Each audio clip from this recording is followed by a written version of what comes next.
إن الحمد لله نحمده ونستعينه ونستغفره ونعوذ بالله من شرور أنفسنا ومن سيئات أعمالنا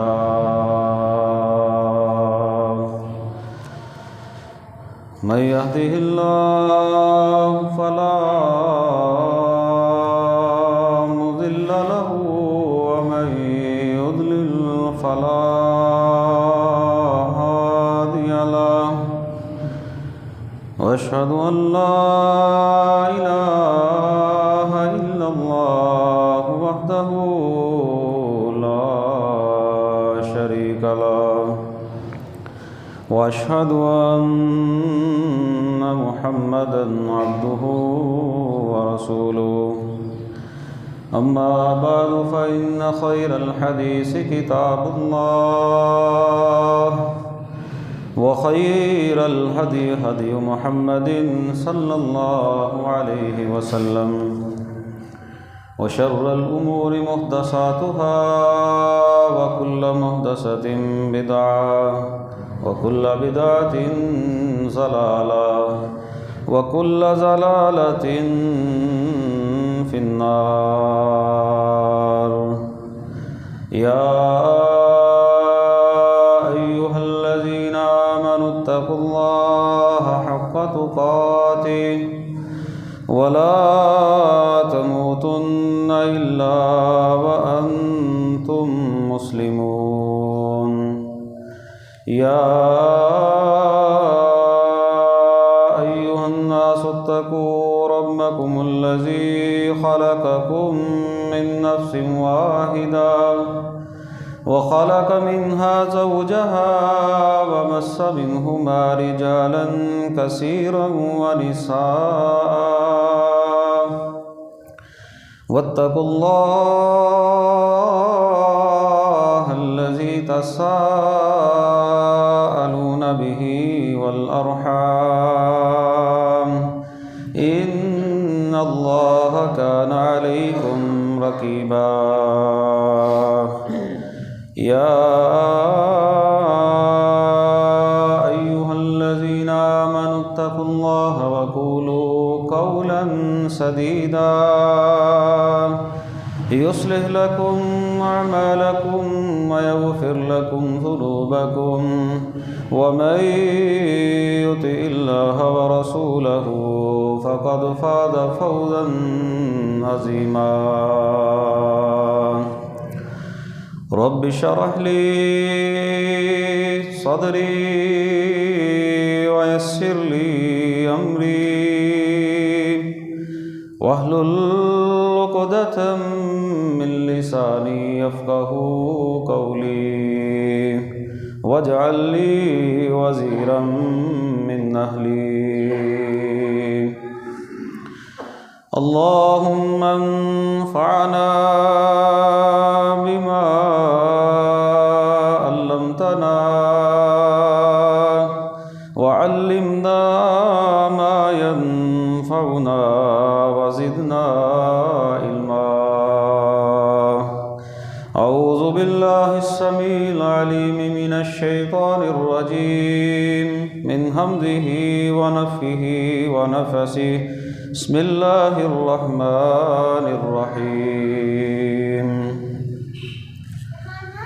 إنما جزاء الذين يحاربون الله ورسوله ويسعون في الأرض فسادا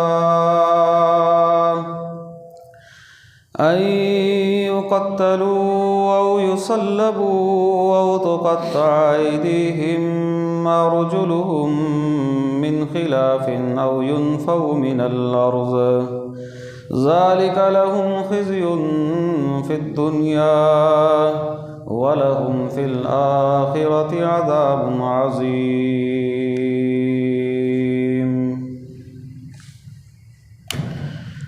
ہر قسم کی حمد و ثنا، بڑائی، کبریائی، یکتائی، بادشاہی، شہنشاہی اللہ رب العالمین کی ذات کے لیے خاص ہے، جو علی کل شیء قدیر ہے، فعال لما یرید ہے، ہر چیز پر وہ قادر ہے، جو وہ چاہتا ہے وہ کرتا ہے۔ درود و سلام امام الانبیاء خاتم النبیین رحمۃ للعالمین جناب محمد رسول اللہ صلی اللہ علیہ وسلم کی ذات گرامی پر خاص۔ بخشش اور رحمت کی دعا صحابہ کرام، اہل بیت، تابعین نظام، اولیاء کرام، محدثین اعظام اور بزرگان دین کے لیے۔ حمد و ثنا کے بعد میرے قابل احترام بزرگوں، ساتھیوں، دوستوں، میری ماں اور بہنوں، پچھلے جمعے پاکستان کے ایک شہر سیالکوٹ میں ایک سانحہ جو ہے وہ رونما ہوا۔ آپ لوگ اخبارات کے ذریعے، میڈیا کے ذریعے اس کے بارے میں بخوبی جو ہے وہ آپ لوگوں کو علم ہے۔ جو شنید ہے، جو باتیں ہم تک پہنچی ہیں، وہ یہی ہے کہ غیر مسلم بندہ، فیکٹری کا مینیجر، اس کے ورکروں نے اس کو جو ہے وہ توہین رسالت کا الزام لگا کر جو ہے وہ اس کو جو ہے وہ قتل کر دیا۔ جب ان سے پوچھا گیا کہ تم نے اسے قتل کیوں کیا ہے،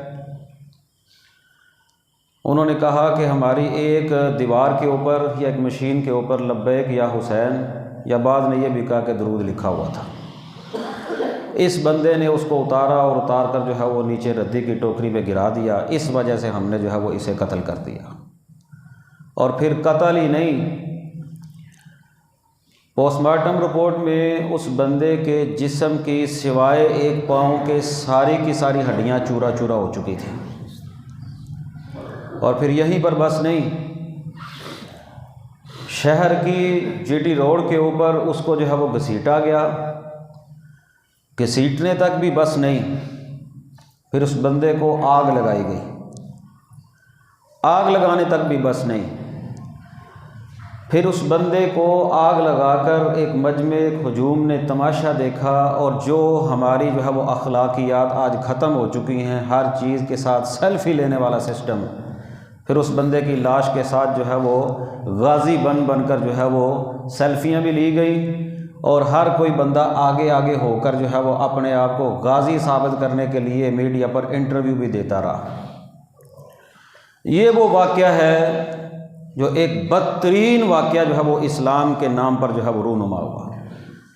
اور نعرے کیا لگا رہے تھے؟ من سب نبیا فاقتلہ، اللہ کے نبی صلی اللہ علیہ وسلم کی حدیث، جو نبی پاک کو گالی دے اس بندے کو قتل کر دو۔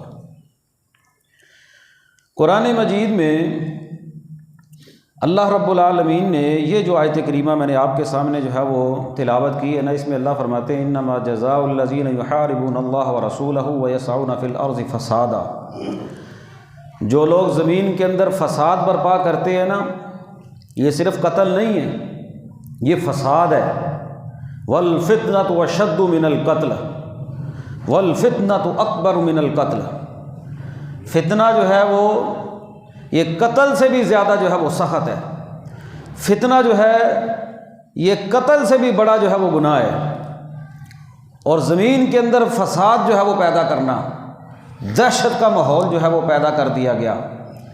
اللہ فرماتے ہیں یسعون فی الارض فسادا ان یقتلوا او یصلبوا، ان لوگوں کو قتل کرو یا ان لوگوں کو سولی پر لٹکاؤ، او تقطع ایدیہم وارجلہم من خلاف او ینفوا من الارض، ان کے ہاتھ پاؤں مخالف سمت سے جو ہے وہ کاٹ دو۔ ذالک لہم خزی فی الدنیا، یہ دنیا میں ان کے لیے رسوائی ہے۔ وَلَهُمْ فِي الْآخِرَةِ عَذَابٌ عَظِيمٌ، اور آخر میں اللہ رب العالمین نے جو ہے وہ بہت بڑا عذاب جو ہے ان لوگوں کے لیے رکھا ہوا ہے۔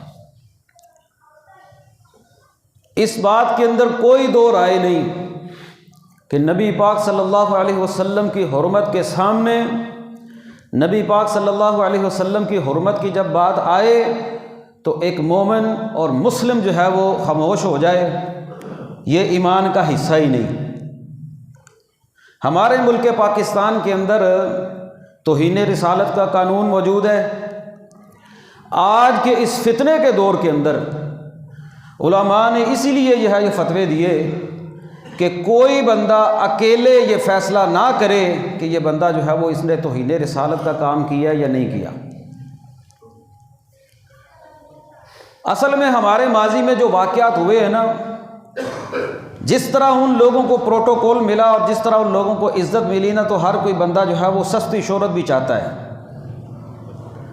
اس سستی شہرت کے نتیجے کے اندر اس طرح کے واقعات جو ہے وہ رونما بھی ہوتے ہیں۔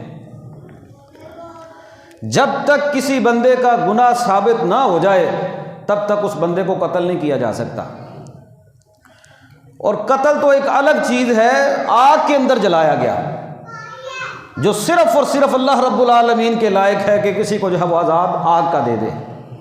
بندوں کے لیے تو یہ جائز ہی نہیں۔ پورے جو ہے وہ اعتماد کے ساتھ عدالتیں موجود ہیں، اور ایک بندہ کہتا ہوا وہاں پر جو ہے وہ نظر بھی آیا، یار اس بندے پر FIR کٹواتے ہیں، اس بندے کو پولیس کے حوالے کرتے ہیں، اس بندے کے ساتھ جو عدالتیں کریں گی ہم اس بندے کو فیکٹری سے بھی نکال دیں گے، تم اس کی جان تو چھوڑو۔ لیکن ہمارے ہاں عشق اتنا ہے کہ کسی بندے کی بات کو کوئی سننے کے لیے تیار ہی نہیں ہوتا۔ جب ہجوم اکٹھا ہو جائے پھر تو کوئی کسی کی سنتا ہی نہیں، پھر جدھر کی ہوا ہو ادھر ہی کام چل پڑتا ہے۔ اور اس کے پیچھے ہم سمجھتے ہیں کہ ہمارے ملک پاکستان کی جو حکومت ہے نا، انہوں نے بھی جب واقعات سے گستاخی ثابت ہو گئی، ثبوت مل گئے، پھر اس کی پشت پناہی کی یا عالمی طاقتوں کی جو ہے وہ پریشر کی وجہ سے ان لوگوں کو رہا کر دیا اور بیرون ملک جو ہے وہ روانہ کر دیا۔ اس کی وجہ سے بھی لوگ آج حکومت کے اقدامات کے اوپر جو ہے وہ یقین نہیں رکھتے۔ وہ کہتے ہیں حکومت نے تو پتہ کرنا ہے کہ نہیں کرنا، ہم اس کا کچھ جو ہے وہ کرتے ہیں۔ یہ جو قتل ہے نا، ایک قتل اور پھر ذمی کا قتل، غیر مسلم کا قتل جو مسلم معاشرے کے اندر رہتا ہو، اس کی ذمہ داری جو ہے وہ مسلم حکومت کی ہوتی ہے۔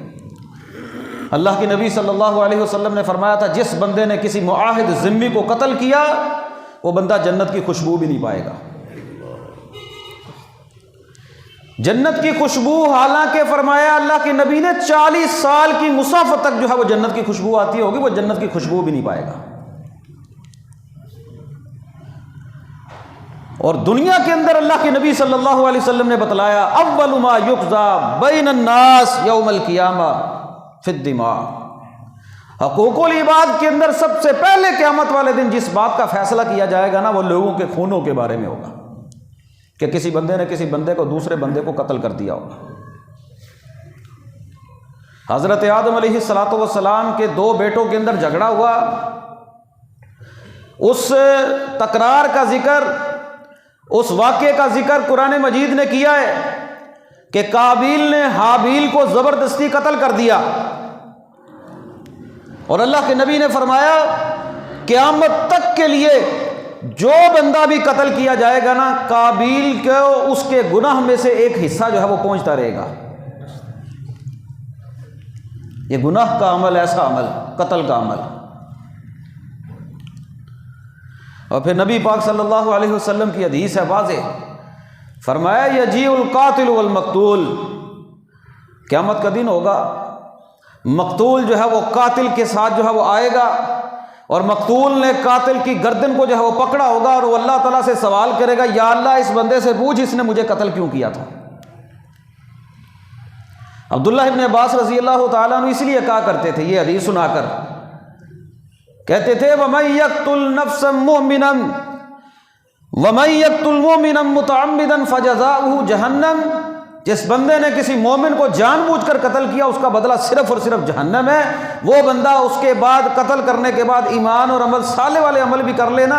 عبداللہ بن عباس کہتے تھے کہ مقتول قاتل کے سر کو پکڑے ہوئے آئے گا اور اللہ کے دربار کے اندر کہے گا، یا اللہ اس سے پوچھ اس نے مجھے قتل کیوں کیا تھا۔ وہ کہتے تھے ایسے بندے کی توبہ بھی قبول نہیں ہوتی۔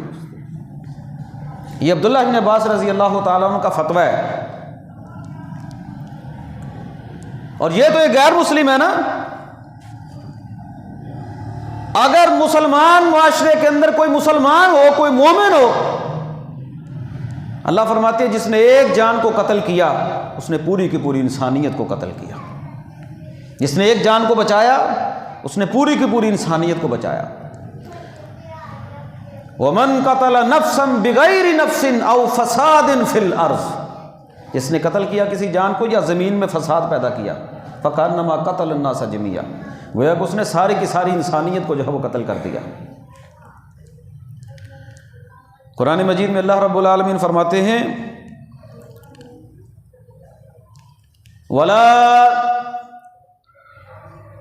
تَقْتُلُوا النَّفْسَ الَّتِي حَرَّمَ اللَّهُ إِلَّا بِالْحَقِّ، کہ وہ لوگ ناجائز کسی کو جو ہے وہ قتل نہیں کرتے۔ وَلَا يَقْتُلُوا النَّفْسَ الَّتِي حَرَّمَ اللَّهُ إِلَّا بِالْحَقِّ، کہ وہ ناحق مومن کسی مسلمان کو جو ہے وہ قتل بھی نہیں کرتے۔ ہاں قتل کے بدلے قتل ہو پھر جائز ہے۔ شادی شدہ زانی ہو اس کے لیے شریعت اسلامیہ نے سزا رکھی ہے، اس کو پتھر مار کے رجم کر دو۔ کوئی مرتد ہو جائے اس بندے کو جو ہے وہ قتل کیا جائے گا، لیکن یہ سارے کے سارے کام جو ہے وہ اسلامی حکومت جو ہے وہ کرے گی۔ حضرت عمر رضی اللہ تعالیٰ عنہ نے یہ فتویٰ دیا اور یہ کہا کہ اگر ایک مومن کے قتل کے اندر ساری کی ساری بستی، سارے کا سارا علاقہ جو ہے وہ شامل ہوا تو سارے کے سارے لوگوں کو جو ہے وہ قتل کیا جائے گا۔ ایک مومن کی عزت، ایک جان کی عزت اللہ رب العالمین کے ہاں جو ہے وہ کتنی ہے۔ اور نبی پاک صلی اللہ علیہ وسلم نے فرمایا تھا لزوال الدنیا اهون علی اللہ، اللہ تعالیٰ دنیا کو ختم کر دے یہ کام اللہ کے لیے اتنا جو ہے وہ مشکل نہیں جتنا جو ہے وہ زیادہ جو ہے وہ خطرناک کام کسی مومن کو قتل کرنا ہے۔ ساری کی ساری دنیا کو اللہ ختم کر دے یہ کام اللہ تعالیٰ کے ہاں ہلکا ہے، اور جو کسی مومن کو قتل کرے، مسلمان کو قتل کرے، یہ اللہ کے ہاں اور زیادہ سخت ہے، اس سے بھی زیادہ۔ مسلم معاشرے میں رہتے ہوئے شریعت اسلامیہ میں اللہ رب العالمین نے نبی پاک صلی اللہ علیہ وسلم کے ذریعے جو ہمیں باتیں جو ہے وہ بتلائی، فرمایا کسی مسلمان کو قتل کرنا تو دور کی بات، کسی مسلمان کی طرف جو ہے وہ بندہ اپنے نیزے کا منہ بھی نہ کرے، اپنے جو ہے وہ تیر کا منہ بھی نہ کرے، اپنے اسلحے کا منہ بھی نہ کرے۔ قتل کرنا تو دور کی بات ہے، ایسا نہ ہو کہ نیزے کا منہ کسی مسلمان کی طرف ہو اور اس بندے کو اس سے جو ہے وہ نقصان ہو جائے۔ اور ایسے واقعات کئی ہوتے بھی ہیں کہ بندوق جو ہے وہ صاف کرتے ہوئے کسی کی طرف منہ کیا ہوا تھا، صاف کرتے کرتے گولی نکلی اور سامنے بندے کو لگ گئی۔ شریعت اسلامیہ نے اس کام سے بھی منع کیا۔ غیر مسلم تو اس کے بارے میں تو واضح الفاظ آ گئے نا، جس نے کسی ذمہ کو قتل کیا وہ جنت کی خوشبو بھی نہیں پائے گا، اور اگر مقتول جو ہے وہ مومن ہو تو اس کے بارے میں اللہ کے نبی صلی اللہ علیہ وسلم نے فرمایا، حضرت عمر کہتے تھے ساری کے سارے لوگوں کو قتل کرنا پڑے، جتنے لوگ اس کے اندر شامل ہیں سب کو قتل کیا جائے۔ اب یہ جتنے لوگ پکڑے گئے ہیں، جتنے لوگ جو ہے وہ غازی بن رہے تھے، اگر اسلامی حدود ہوں، ان لوگوں کو لٹکایا جائے، ان کے ہاتھ پاؤں مخالف سمت سے کاٹے جائیں، یہ زمین میں فتنہ پیدا کیا ہوا ہے ان لوگوں نے۔ جتنی سزا حرمت رسول کے بارے میں رکھی گئی ہے نا، جو بندہ جو ہے وہ نبی پاک کی حرمت کے اوپر آواز اور نازیبا الفاظ استعمال کرے، نبی پاک صلی اللہ علیہ وسلم کی شان میں گستاخی کرے، جتنی سزا اس کی ہے، روزانہ ہماری آئے دن پارلیمنٹ میں کتنے کتنے قانون پاس ہوتے ہیں، یہ قانون نہیں پاس ہو سکتا کہ بھئی جس بندے نے کسی بندے پر غلط الزام لگایا نا، اس بندے کی سزا اس سے بھی زیادہ خطرناک ہوگی۔ اور آپ دیکھتے ہیں، یقین کریں جس بندے کے اوپر چاہے وہ بندہ صحیح ہو، یہاں پر تو اپنے گناہ کو ختم کرتے کرتے سالوں گزر جاتے ہیں، جس بندے پر توہین رسالت کا الزام لگتا ہے نا، نہ وہ بندہ بچتا ہے نہ اس کے گھر والے بچتے ہیں۔ الزام ابھی ثابت نہیں ہوا، صرف الزام لگا ہے، نہ ایسے بندے کو کوئی وکیل ملتا ہے، جو وکیل ملتا ہے اس کی جان کو بھی خطرہ ہوتا ہے کیونکہ عاشق بڑے ہیں، اور نہ ہی ایسے مسئلے کے بارے میں جو حرمت رسول کا جس بندے پر الزام لگایا جائے، ابھی الزام لگا ہے، اس بندے کے بارے میں جج بھی جو ہے وہ معذرت کر لیتے ہیں، ہم اس بندے کا کیس ہی نہیں سن سکتے، اور جو سنتے ہیں وہ بھی ڈرتے ہوئے کہ کہیں پر ہمیں جو ہے وہ کسی جگہ پر بے احتیاطی کی وجہ سے کوئی بندہ جو ہے وہ عاشق بن کے قتل ہی نہ کر دے۔ یہ معاملہ بڑا سنگین معاملہ ہے اور یہ بڑا حساس جو ہے وہ معاملہ ہے۔ نبی پاک صلی اللہ علیہ وسلم کے صحابی ہیں، جنگ کے دوران ایک بندہ جو ہے وہ ان کی تلوار کے نیچے آیا، جب تلوار کے نیچے آیا تو اس نے کہا اشہد ان لا الہ الا اللہ، واشہد ان محمد رسول اللہ، کلمہ پڑھ لیا، لیکن صحابی نے اس بندے کو جو ہے وہ قتل کر دیا۔ بعد میں یہ ماجرا نبی پاک صلی اللہ علیہ وسلم کو سنایا، کہنے لگے یا رسول اللہ اس نے تو بچنے کے لیے کلمہ پڑھا تھا۔ نبی پاک صلی اللہ علیہ وسلم نے فرمایا کیا تجھے پتہ ہے اس نے اوپر سے کلمہ پڑھا تھا کہ اندر سے کلمہ پڑھا تھا؟ آپ نے ناراضگی کا اظہار کیا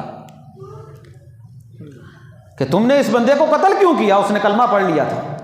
کلمہ پڑھنے والے بندے کی اتنی عزت ہے، جو بندہ کلمہ پڑھنے والا ہو اس بندے کو قتل کرنا تو دور کی بات، اس کی طرف جو ہے وہ نیزہ نہیں کرنا، اسلحے کی نوک نہیں کرنی۔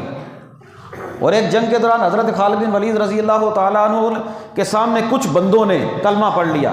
اس وقت لوگ جو ہے وہ اسلم ان کی زبان پہ نہیں آیا، انہوں نے کہا سبانا سبانا سبانا۔ وہ سمجھتے تھے جو مسلمان ہیں نا، جو کلمہ پڑھنے والے ہیں، یہ بے دین ہو گئے ہیں، ان کو بے دین کہا جاتا تھا، سابی کہا جاتا تھا۔ انہوں نے کہا سبانا سبانا۔ حضرت خالد رضی اللہ تعالیٰ عنہ نے کچھ صحابہ کو جو ہے وہ بندے دیے اور کہا، ایک دن کہا ان سب کو اپنے اپنے جو میں نے تمہیں قیدی دیے ان کو قتل کر دو۔ انہوں نے قتل کر دیا۔ نبی پاک صلی اللہ علیہ وسلم تک جب بات پہنچی تو آپ نے فرمایا اے اللہ، 2 مرتبہ کہا، اے اللہ میں خالد کے اس عمل سے جو ہے وہ بری ہوں، میں خالد کے اس عمل سے بری ہوں۔ آپ نے ناراضگی کا اظہار کرتے ہوئے فرمایا کیا کہ خالد نے ان کے کلمہ پڑھنے کے باوجود بھی ان کو جو ہے وہ قتل کر دیا، مشکوک سمجھتے ہوئے۔ یہ جنگی ایک اجتہاد تھا، لیکن نبی پاک صلی اللہ علیہ وسلم نے دوران جنگ بھی جس بندے نے زبان کے ساتھ کلمہ پڑھ لیا اس بندے کو قتل کرنے سے ناپسند کیا ہے۔ ایک مسلمان، ایک مومن کے خون کی حرمت، عزت، مقام، یہ تاریخ اسلام کے اندر کئی ایک واقعات جو موجود ہیں۔ یہ جو بیعت رضوان ہے، حضرت عثمان رضی اللہ تعالیٰ عنہ جب اللہ کے نبی صلی اللہ علیہ وسلم نے مکے کے اندر بھیجا، حدیبیہ کا واقعہ ہوا جب، جسے صلح حدیبیہ کے نام سے جو ہے وہ جانا جاتا ہے، جب حضرت عثمان کو بھیجا مکے میں، ادھر افواہ پھیل گئی کہ حضرت عثمان رضی اللہ تعالیٰ عنہ کو شہید کر دیا گیا ہے۔ نبی پاک صلی اللہ علیہ وسلم نے وہیں پر کھڑے کھڑے درخت کے نیچے لقد رضی اللہ عن المؤمنین اذ یبایعونک تحت الشجرہ، جنہوں نے اللہ تعالیٰ ان مومنوں سے راضی ہو گیا جنہوں نے نبی کے ہاتھ پر درخت کے نیچے کھڑے ہو کر بیعت کی۔ 1400 صحابہ نے نبی پاک کے ہاتھ پر صرف اس وجہ سے بیعت کی کہ جب تک ہم عثمان کے خون کا بدلہ نہیں لیں گے تب تک ہم لوگ واپس نہیں جائیں گے۔ حالانکہ مسلمان اس وقت ہتھیار بھی ساتھ لے کر نہیں گئے تھے، مسلمان جنگی تیاری کے ساتھ نہیں گئے تھے، مسلمان تو عمرہ کرنے کے لیے گئے تھے، لیکن ایک مومن کے خون کی حرمت اتنی ہے، نبی پاک صلی اللہ علیہ وسلم نے فرمایا جب تک عثمان کے خون کا بدلہ نہیں نہ لیا جاتا تب تک ہم لوگ یہاں سے نہیں جائیں گے۔ اس کو بیعت رضوان کے نام سے جانا جاتا ہے۔ مسلم معاشرے کے اندر رہتے ہوئے نبی پاک صلی اللہ علیہ وسلم نے حدود اللہ کے اندر بھی، جہاں پر اللہ کی حدیں نافذ ہوتی ہیں نا، ان میں بھی احتیاط سے کام لیا ہے، محتاط انداز۔ ایک بندہ آیا اللہ کے نبی کے پاس، یا رسول اللہ مجھے پاک کیجئے، آپ نے ادھر منہ پھیر لیا، یا رسول اللہ مجھے پاک کیجئے، آپ نے ادھر منہ پھیر لیا کہ چلو چلا جائے گا، نہ اس کی جان ضائع ہو، اس کا معاملہ اللہ کے ساتھ ہے، ابھی دنیا کے اندر مشہور نہیں ہوا، دنیا کو پتہ نہیں چلا۔ جب معاملہ عدالت میں آ جاتا ہے تو پھر فیصلہ کرنا لازم ہوتا ہے اسلامی حکومت کے اندر۔ اللہ کے نبی کے پاس آیا، آپ نے منہ پھیر لیا کہ چلو چلا جائے گا، لیکن بار بار صحابی نے کہا یا رسول اللہ مجھے پاک کیجئے، مجھ سے گناہ ہو گیا ہے۔ آپ نے فرمایا جاؤ اس کو جو ہے وہ رجم کر دو، بار بار۔ اب احتیاط سے کام لیا اللہ کے نبی نے بار بار۔ ایک عورت کے بارے میں پتہ چلا، اس عورت نے بدکاری کی ہے، آپ کے پاس آئی، آپ نے فرمایا جاؤ پہلے پتہ کرو، اگر تو یہ معاملہ اسی طرح ہو نا تو پھر اس کو رجم کر دینا، اگر معاملہ ہو تو پھر رجم کرنا۔ ایسے نہیں ایک بندہ خود گواہی دے رہا آ کر، بعض دفعہ بندہ مجبوری کے عالم میں بھی جو ہے وہ گواہی دے دیتا ہے، لیکن محتاط انداز جو ہے وہ اختیار کیا۔ حضرت عمر رضی اللہ تعالیٰ عنہ کے دور کے اندر ایک واقعہ پیش آیا، ایک بندے کے ہاں 6 ماہ کے بعد بچہ پیدا ہو گیا۔ حضرت عمر رضی اللہ تعالیٰ عنہ نے فیصلہ کر دیا، کہا جاؤ اس کو جو ہے رجم کر دو، یہ عورت بدکار ہے۔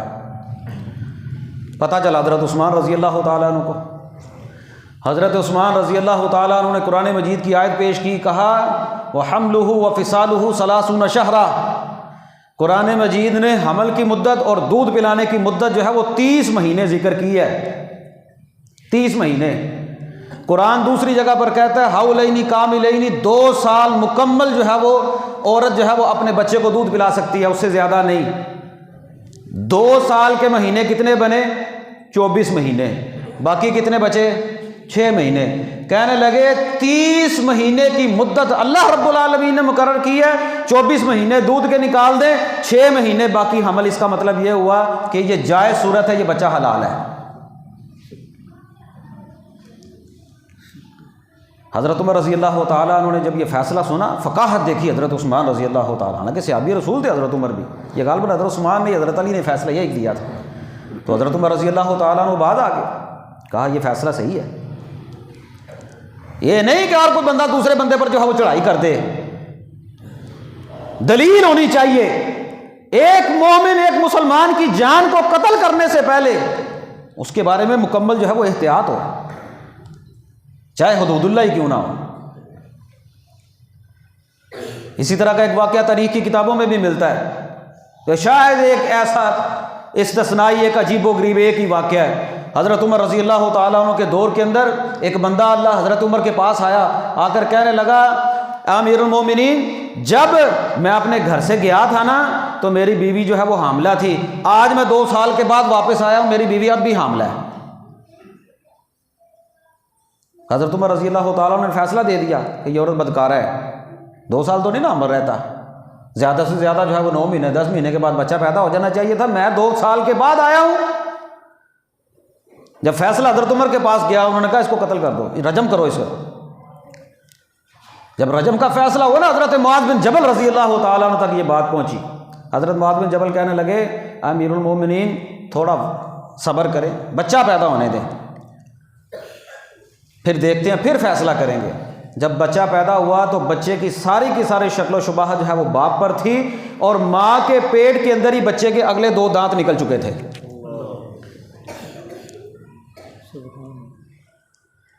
یہ اسلامی تاریخ کے اندر ایک واقعہ موجود ہے۔ حضرت عمر رضی اللہ تعالیٰ عنہ نے کہا کہ مائیں جو ہے وہ معاذ بن جبل جیسا جو ہے وہ بچہ کبھی نہیں پیدا کر سکتی۔ یہ حضرت معاذ بن جبل کی فقہ، اب پہلے قتل کر دیتے، رجم کر دیتے تو پھر یہ فیصلہ تو نہیں ہونا تھا نا۔ اب ہمارے ہاں بھی کوئی بندہ اس طرح کا واقعہ ہمارے سامنے رونما ہو جائے تو ہم بھی تو یہی کہیں گے نا، تو یہ کس طرح ہو سکتا ہے؟ جب بچہ پیدا ہوا شکل و صورت ساری کی ساری باپ پر، اور جب پیدا ہوا تو پھر فیصلہ یہ ہوا کہ دیکھو، دیکھنے میں یہ آیا کہ یہ واحد ایک ایسا تقریباً ایک واقعہ ایسا ملتا ہے شریعت تاریخ اسلام کے اندر، اور جب معاملہ حدود اللہ کے بارے میں آئے گا وہاں پر بھی احتیاط کی ضرورت ہے۔ یہاں پر تو بغیر عدالتوں کے، بغیر کسی سلسلے کے ہر کوئی بندہ عاشق دوسرے کو قتل کر دیتا ہے، اور عاشق بھی ایسے، ہم سارے کے سارے کتنی بے حرمتی ہم لوگ قرآن کی کرتے ہیں، کتنی بے حرمتی جو ہے وہ قرآنی اوراق کی جاتی ہے۔ ہمارے ہاں جتنا یہ ہے قرآن مجید جو ہے وہ اوراق بسیدہ ہو جاتے ہیں، شہید ہو جاتے ہیں اوراق، ان کو اپنے ہاتھوں سے اٹھا کر پکڑ کر لوگ جو ہے وہ جہاں پر یہ گٹروں والی نہر اس کے اندر جا کر گراتے ہیں، اور جا کر پھر وہی قرآن مجید وہی اوراق وہ کناروں پر لگتے ہیں، پاؤں پر آتے ہیں۔ یہ مسلمان معاشرے کے اندر ہم لوگ نہیں گستاخی کر رہے ہوتے؟ گھروں سے نکالا قرآن مجید کو، گھروں سے نکالا اسلامی اوراق کو، اور گلی کے کونے پر نالی کے اوپر جو ڈبے لگے ہوتے ہیں ان کے اندر رکھ دیتے ہیں۔ یہ گستاخی نہیں ہے؟ میں نے خود اپنے ہاتھوں سے اپنی مسجد کے کونے کے باہر یہ ڈبہ لگا ہوا تھا، پورا ایک قرآن مجید نالی کے اندر سے میں نے خود نکالا ہے۔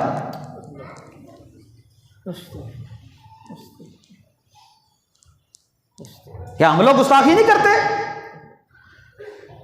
جس بندے کو نماز نہیں آتی، جس بندے کو غسل کا نہیں پتا، یہ جتنے نعرے مارنے والے لوگ ہیں، مسجدیں خالی پڑی ہیں، نہ نماز کا پتا، نہ روزے کا پتا، نہ حج کا پتا، نہ زکوٰۃ کا پتا۔ شارٹ کٹ طریقہ مولویوں نے بتا دیا کہ جنت میں جانے کا یہی ایک طریقہ ہے۔ سرٹیفکیٹ بانٹتے پھرتے ہیں کہ تو جو ہے وہ گستاخ ہے، میں جو ہے وہ مومن ہوں۔ اللہ کی قسم، یہ جو تشدد ہمارے معاشرے کے اندر شریعت اسلامیہ کے معاملے کے اندر آ چکا ہے نا، یہ بڑا خطرناک ثابت ہوگا اگر اس کے بارے میں جو ہے وہ ہم نے سنجیدگی سے نہ سوچا۔ عوام بھی کیا کرے؟ جو مولوی مسجد کے اندر ممبر کے اوپر کھڑا ہوتا ہے نا، نہ اسے الف کا پتا، نہ اسے بے کا پتا، وہ کس سے کہانیاں سناتے ہیں، تاریخی واقعات سناتے ہیں، 2-3 باتیں کی، لوگوں کے خون کو، جذبات کو جو ہے وہ ابھارا، نہ ان کو مسائل کا بتایا، نہ ان کو احتیاط کا بتایا، پھر وہ وہی کریں گے جو ان کے دماغوں میں ڈالا گیا ہے۔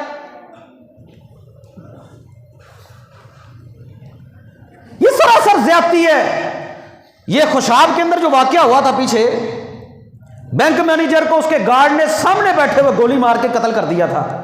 اس سے جب پوچھا گیا نا تو نے یہ کام کیوں کیا ہے، اس نے پتا کیا جواب دیا تھا؟ اس نے کہا یہ کہتا تھا کہ نبی ولی کچھ نہیں کر سکتے، صرف اللہ کر سکتا ہے۔ آپ لوگوں کا کیا عقیدہ ہے؟ کیوں جی بولے ذرا، آپ کا عقیدہ کیا ہے؟ کیا قبر والے کچھ کر سکتے ہیں؟ کسی کے پاس کوئی اختیار ہے اولاد دینے کا، شفا دینے کا؟ تو اس کا مطلب کیا ہوا؟ ہم تو سارے کے سارے گستاخ ہوئے، اگلے دن ہی ہمیں کو قتل کر دے گا۔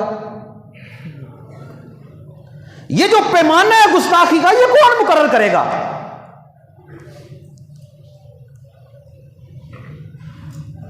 یہ جہالت ہے، صرف اور صرف جہالت ہے۔ ایک مسلمان کو قتل کرنا، مسلم، یہ تو ایک غیر مسلم ہو گیا نا قتل۔ مسلم معاشرے میں ہمارے ہاں مسلمانوں کو عام جو ہے وہ قتل کیا گیا۔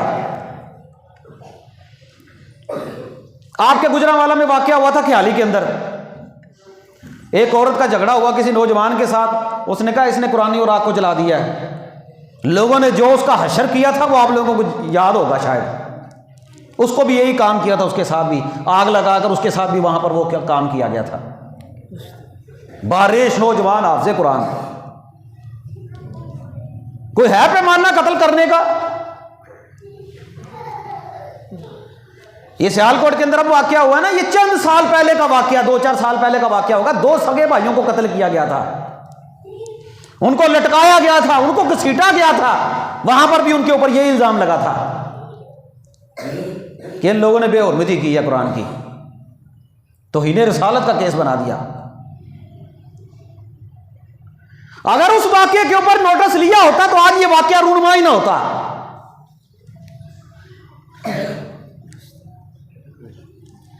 ہر جگہ پر دیکھ لیں، جنگل کا قانون ہے، کوئی کسی کو پوچھنے والا ہی نہیں ہے۔ یہ جو یوحنا آباد کے اندر واقعہ ہوا تھا، جو عیسائیوں کے جو ہے وہ کتنے خاندانوں کو جلا کر جو ہے وہ روڈ کے اوپر رکھ دیا گیا تھا،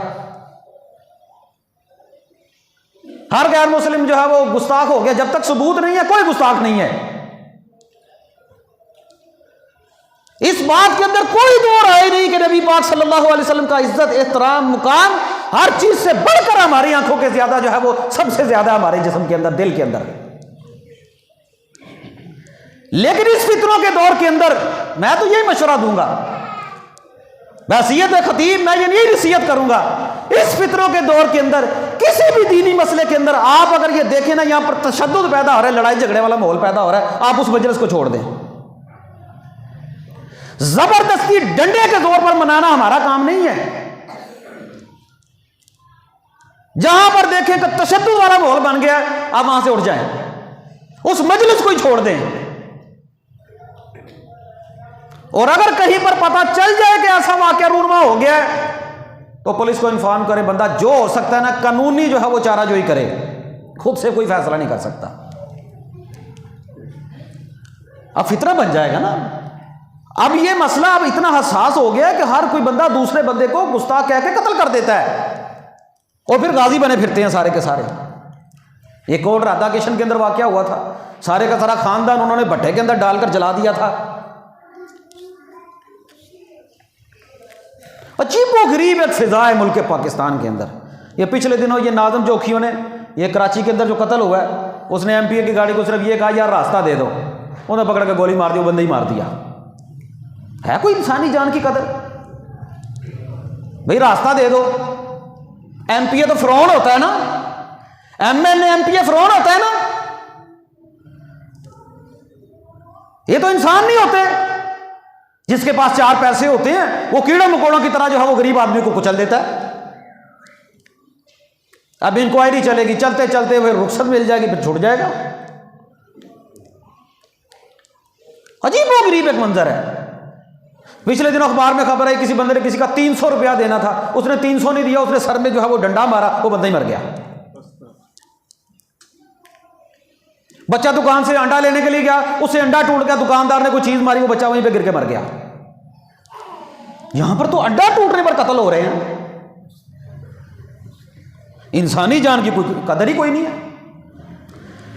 کہیں پر جو ہے وہ پولیس مار رہی ہے کسی کو، یہ کراچی کے اندر کتنے واقعات ہو گئے، راون وار واقعہ، یہ سارا کیا تھا؟ وہ قتل کر رہا ہے جس کو مرضی، وہ انکاؤنٹر تھا۔ سائی وال واقعہ ہمارے سامنے تھا، پورے کے پورے خاندان کو آنکھوں کے سامنے، چھوٹے چھوٹے بچوں کے سامنے سی ڈی ڈی نے گولیاں مار دی تھی، بعد میں وہ دہشت گردی ثابت نہیں ہوئے۔ پھر دہشت گردی تو ثابت کرنی پڑی نا اپنے معاشرے کے اندر، جو ہے وہ لوگوں کو بچانے کے لیے، اپنے جو ہے وہ اپنی پولیس کو بچانے کے لیے۔ کوئی بھی ہو، کسی بھی مسلم جان، غیر مسلم جان، جان کی ایک قدر ہے اللہ رب العالمین کے ہاں، اس کا ایک احترام ہے، تو کوئی کسی کو قتل نہیں کر سکتا۔ یہ صلاح الدین واقعہ جو ہوا تھا، صلاح الدین واقعہ اب یاد ہے نا؟ یہ صلاح الدین لڑکا، وہ جو تھوڑا مجنوں تھا، وہ جس نے اے ٹی ایم کھولی تھی، پولیس نے کیا کیا تھا اس کے ساتھ؟ کسٹڈی کے اندر ہی مار دیا تھا۔ وہ ایک واقعہ ہو تو پھر ہے نا، چاروں صوبوں کے اندر ایک جنگل کا قانون ہے، اور ذرا سا بلوچستان کی طرف نکل جائیں، وہاں پر تو خاندانوں کے خاندان ہی مار دیے جاتے ہیں، کتنے کتنے لوگ لاپتہ ہو جاتے ہیں، کوئی پتہ ہی نہیں ہے کہاں پر کون کس کو جو ہے وہ کافر کہہ کے مار دے۔ یہ حساس معاملہ ہے، یہ جو تکفیری عقیدہ ہے نا، خارجی عقیدہ، اس سے بچیں۔ کسی بندے کو نومینیٹ کافر نہیں کہنا، انگلی اٹھا کر کسی کو کافر نہیں کہنا، یہ فتنہ بن جائے گا۔ ہاں مطلق طور پر آپ کہہ سکتے ہیں یہ کام کرنے والا بندہ اسلام سے خارج ہو جاتا ہے۔ عجیب و غریب ایک فضا جو ہے وہ قائم ہو، اور پھر سب سے بڑا ظلم یہ ہے کہ ان واقعات کو ہم لوگ اسلام کے ساتھ جوڑ دیتے ہیں، اسلام کو بدنام کرتے ہیں۔ اور ظالمہ، تم نے اپنی حرکتوں کی وجہ سے اس بندے کو پہلے قتل کر دیا، پھر تم لوگ جو ہے وہ نعرے گا رہے ہو من سب نبی فاقتلہ، خود ہی کہہ رہے ہیں کہ لبیک یا حسین لکھا ہوا تھا، خود ہی نعرہ لگا رہے ہیں، ان کو پتہ ہی نہیں ہے من سب نبی فاقتلہ ہے کیا۔ توہین رسالت تو یہاں پر ہوئی ہی نہیں۔ ٹھیک ہے، اس بندے کو علم نہیں، اس کو عربی نہیں پڑھنی ہے، غلطی اس سے ہو گئی ہے، لیکن اس کو اسلام کے ساتھ جوڑ دیا۔ اچھا، یہ پچھلے دنوں کینیڈا میں واقعہ ہوا تھا، پورے کے پورے خاندان کو ٹرک نے کچل دیا تھا، مسلم معاشرے کے مسلمان کو، انہوں نے جوڑا اس کو اسلام کے ساتھ یا عیسائیت کے ساتھ، وہ بندہ عیسائی تھا اس لیے اس نے اسے مار دیا۔ نیوزی لینڈ کے اندر ایک بندہ داخل ہوا، اس نے مسجد کے اندر 48 نمازیوں کو قتل کر دیا تھا، کسی نے جوڑا، وہ بندہ یہودی تھا، اس نے مسلمانوں کو مار دیا۔ اسلام کو بدنام کیا جا رہا ہے، پورا جو ہے وہ ایک منظم کام کے تحت جو ہے یہ سارے کے سارے کام ہو رہے ہیں۔ اور ہمارے ہاں حکومتیں بھی حدود اللہ کو نفاذ کرنے کے اندر ڈرتی ہیں، ان کو الٹا لٹکاؤ، جب ثابت ہو گیا ان کو الٹا لٹکاؤ لوگوں کے سامنے، لوگوں کو پتا چلے کہ کسی مسلمان کو یا کسی غیر مسلم کو، کسی انسان کو قتل کرنے کی سزا کیا ہے۔ وکیل بھی ڈرتے ہیں ایسے مسئلے کے اندر ہاتھ ڈالنے سے، جج بھی ڈرتے ہیں، اور جس کے اوپر الزام لگتا ہے وہ تو اپنی جگہ پر، اس کا پورا خاندان ڈر رہا ہوتا ہے ہمارے ساتھ بنے گا کیا۔ کوئی کسی کی بات سننے کے لیے تیار ہی نہیں ہے۔ بڑا عجیب و غریب ایک منظر ہے سارے کا سارا، کہ بندہ جو ہے وہ پریشان ہو جاتا ہے، یہ معاملہ ہو کیا گیا ہے۔ مسلم معاشرے کے اندر رہتے ہوئے، اسلام کا نام لیتے ہوئے، اسلام سے ہم لوگ اتنے دور ہیں، جب تک سمجھ نہیں نا ہم لوگوں کو آئے گی، جب تک یہ جہالت ختم نہیں ہوگی، تب تک اس طرح کے واقعات رونما ہوتے رہیں گے۔ ہر طرف عجیب و غریب ایک منظر پیدا۔ قرآن تو کہتا من کفر باللہ من بعد ایمانہ الا من اکرہ وقلبہ مطمئن بالایمان، جو بندہ دل اس کا مطمئن ہو نا، زبان سے کسی وقت کفر یا کلمہ کہہ دے مجبوری کے عوض، مجبوری کے عالم کے اندر، اس کے اوپر بھی کوئی پکڑ نہیں ہے۔ حضرت عمر رضی اللہ تعالیٰ عنہ نے جب حاتب بن ابی بلتہ نے وہ جو رکا بھیجا تھا نا مکے والوں کی طرف رکا بھیجا کہ محمد صلی اللہ علیہ وسلم تمہارے اوپر چڑھائی کرنے کے لیے تیاری کر رہے ہیں، اب یہ صحابی رسول تھے، انہوں نے رکا بھیجا، نبی پاک صلی اللہ علیہ وسلم کو اللہ تعالیٰ نے بتلا دیا کہ فلاں فلاں عورت فلاں فلاں جگہ کے اوپر اس کے پاس ایک رکا ہے جو آپ کے بارے میں مکے والوں کو اطلاع دی جا رہی ہے۔ حضرت علی کو بھیجا، سعد ایک اور صحابی کو بھیجا، غالباً حضرت زبیر تھے یا مقداد تھے، جائے، جا کر وہاں پر پکڑ لیا، اس کے ہاں جو رکا نکلا، پتہ کیا رکا کس نے دیا ہے، کہا مجھے رکا جو ہے وہ حاتم بن ابی بلتہ نے دیا ہے، صحابی رسول ہے۔ حضرت عمر نے پتہ کیا کہا تھا، یا رسول اللہ حاتم بن ابی بلتہ منافق ہے، اور ایک ثبوت موجود تھا، ان کے پاس دلیل تھی کہ حاتم بن ابی بلتہ نے مسلمانوں کے ساتھ جو ہے وہ غداری کی ہے، یہ مسلمانوں کا ایک خطہ، ایک جو ہے وہ خط لکھ کر مسلمانوں کا راز جو ہے اس کو فاش کرنے کی کوشش کی ہے، یہ منافق ہے۔ لیکن نبی پاک صلی اللہ علیہ وسلم نے کیا کہا تھا کہ عمر یہ بدری صحابی ہے، اللہ تعالیٰ نے بدری صحابیوں کے اگلے پچھلے سارے گناہوں کو معاف کر دیا۔ دلیل موجود تھی نا، منافق بھی کہہ دیا عمر بن خطاب نے، لیکن نبی پاک نے اس بات کا کوئی اعتبار نہیں کیا۔ وقتی طور پر جو ہے وہ کوئی معاملہ کمی پیشی ہو بھی جائے کسی بندے سے، کوئی اعتبار نہیں۔ محمد بن مسلمہ رضی اللہ تعالیٰ عنہ، جب یہودی نے گستاخی کی نا، نبی پاک نے فرمایا کون قتل کرے گا کعب بن اشرف کو؟ محمد بن مسلمہ رضی اللہ تعالیٰ عنہ کہ یا رسول اللہ میں قتل کروں گا، کھڑے ہو گئے، لیکن ساتھ ہی کہنے لگے اللہ کے نبی مجھے اجازت دیجیے، اگر آپ کے بارے میں کچھ نازیبا الفاظ استعمال بھی کرنے پڑے تو پھر دنیا اور آخرت میں میرے لیے کوئی سزا نہیں ہے۔ اور محمد بن مسلمہ نے کعب بن اشرف کو قتل کرنے کے لیے نبی پاک کے شان کے اندر نازیبا الفاظ استعمال بھی کیے، پہلے اجازت لے لی نبی پاک سے۔ اب کوئی بندہ نازیبا الفاظ استعمال بھی نہیں کر سکتا، لیکن کسی جگہ پر ایسی مجبوری، کچھ صحابہ کا ایمان ایسا تھا، حضرت بلال جیسے، جنہوں نے مجبوری کے عالم کے اندر بھی کوئی سمجھوتا نہیں کیا، لیکن کچھ صحابہ کا ایمان ایسا بھی تھا، جس طرح حضرت عمار بن یاسر تھے، وہ ایمان لے آئے تھے، لیکن اندر کھاتے کے اندر ایمان لے آئے تھے، مجبوری کا عالم تھا، نہیں اظہار کیا۔ اچھا چلے میں آپ کو ایک اور حدیث سناتا ہوں، ہمارے جیسا کوئی ہوتا نا شاید اس بندے کو گستاخ کہہ کے قتل کر دیتا۔ نبی پاک صلی اللہ علیہ وسلم کی صحیح مسلم کے اندر حدیث موجود ہے، اللہ کے نبی فرماتے ہیں ایک بندہ صحرا کے اندر جاتا ہے، اس کے پاس اس کے کھانے پینے کا سامان اور ایک اونٹنی ہے، ایک اونٹنی ہے، وہ صحرا میں جاتا ہے، کہیں پر سستانے کے لیے جو ہے وہ آرام کرنے کے لیے لیٹتا ہے، اس کو اونگ آ جاتی ہے، نیند آ جاتی ہے، پاس سے جب اٹھتا ہے نا اس کی اونٹنی بھی غائب ہوتی ہے، اس کا کھانے پینے کا سامان بھی غائب ہوتا ہے، اونٹ جا چکا ہے۔ اب وہ انتظار کرتا ہے، دیکھتا ہے صحرا میں ادھر کسی جگہ پر اس کو کوئی اونٹنی اپنی سواری نظر نہیں آتی۔ اب انسان ہے صحرا کدھر جائے گا، کوئی پتہ ہی نہیں راستے کا، کھانے پینے کا سامان بھی کوئی نہیں، اونٹنی بھی، اسے کوئی پتہ زیادہ سے زیادہ میں 2-4 دنوں کے بعد مر جاؤں گا۔ اس نے سوچا مرنا تو ہے ہی، وہ پھر لیٹ گیا۔ جب وہ لیٹا نا اس درخت کے نیچے، اس جگہ پر آرام کرنے کے لیے، کسی جگہ پر وہ سستانے کے لیے لیٹا، جب دوبارہ لیٹا نا تو اچانک سے اس کی آنکھ کھلی تو اپنی اونٹنی کو اپنے سامنے پایا۔ جب اونٹنی کو سامنے دیکھا نا تو فرتے جذبات کے اندر، خوشی کے عالم کے اندر کہنے لگا یا اللہ میں تیرا رب تو میرا بندہ، میں تیرا رب تو میرا بندہ۔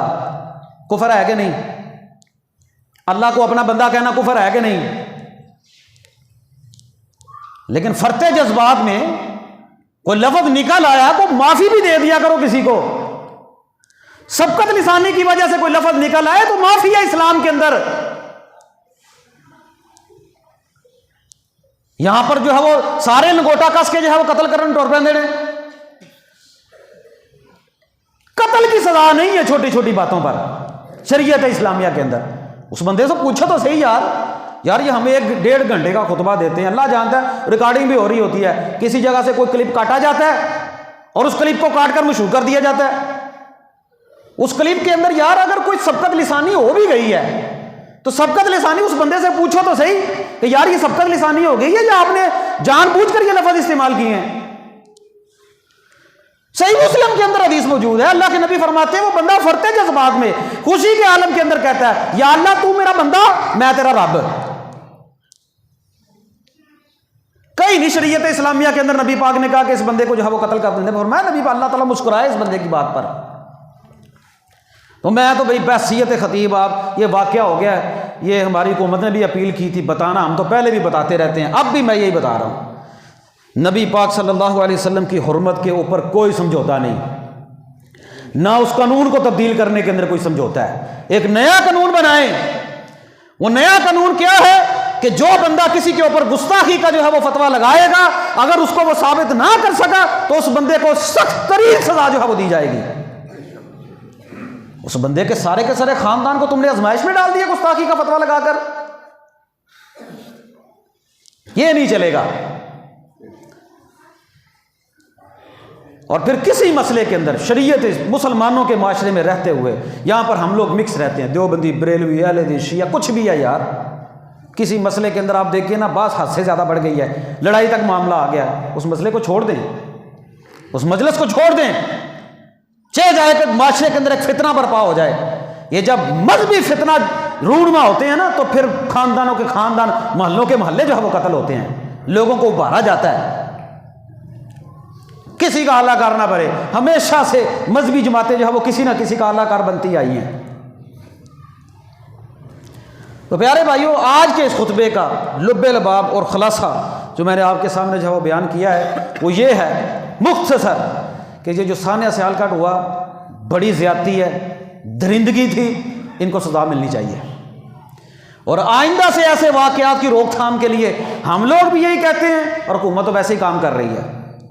انہوں نے کہا ہم کریں گے احتجاج، جو بندے پکڑے بھی گئے ہیں، عدالتیں ہیں، وہ کسی دو چار بندوں کو لٹکاؤ، ان کو پتہ چلے، معاشرے کے اندر رہتے ہوئے کسی بھی مذہبی معاملے کے اندر جنونی نہ بنے، نرمی والا ماحول رکھیں۔ اللہ رب العالمین نے اتنی سختی نہیں کی، میں نے دو چار باتیں آپ کے سامنے رکھی ہیں، واقعات بھی سنائے ہیں کہ حدود اللہ کے نفاذ کے اندر بھی شریعت اسلامیہ کے اندر کس طرح جو ہے وہ احتیاط سے کام لیا گیا، کہ کسی ایک جان کو قتل کرنا یہ کتنا بڑا جرم ہے اللہ رب العالمین کے ہاں۔ اللہ کے نبی نے فرمایا ساری دنیا اللہ تعالیٰ ختم کر دینا یہ کام کوئی اتنا مشکل نہیں ہے جتنا خطرناک کام یہ ہے کہ تم کسی مومن کو قتل کرو۔ اللہ تعالیٰ سے دعا ہے اللہ رب العالمین ہمارے معاشرے کے اندر امن و امان پیدا فرما دے، اے اللہ ہمارے ملک پاکستان کو امن کا گہوارہ بنا دے، اے اللہ ہمیں فتنے سے محفوظ فرما۔ اقول قولی ھذا استغفر اللہ لی و لکم۔